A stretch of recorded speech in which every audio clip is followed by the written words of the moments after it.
So, good morning, good afternoon, good evening, guys. So, ito ako ngayon, nasa kwarto, and yung mga kasamahan ko, ayan, wala. Isa na lang ako sa kwarto.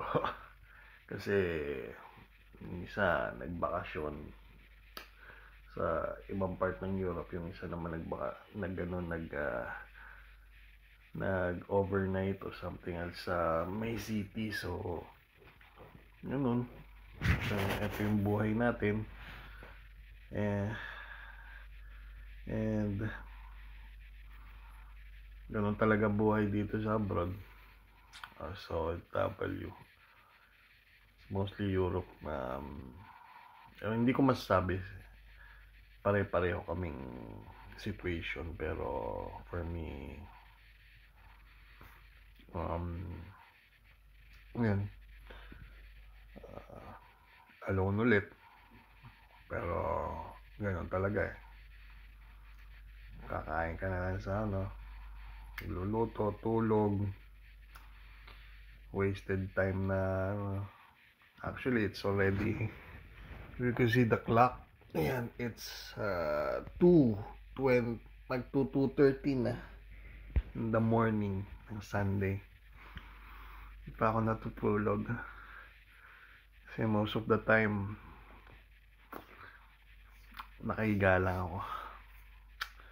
Wala naman nag-iimbita, so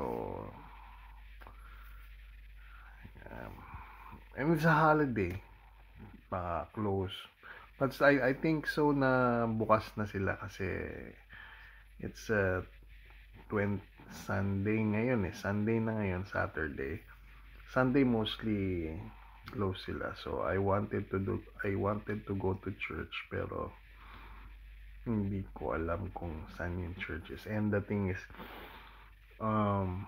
yung medyo parang subdivision nearby, nalayo pa.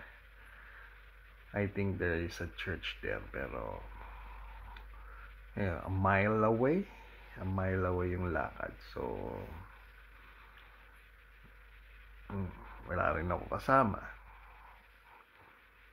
But anyways, at least ito yung buhay-buhay natin sa abroad. Kakain na lang ako ng bread cake na binili ko sa grocery. Stock yan.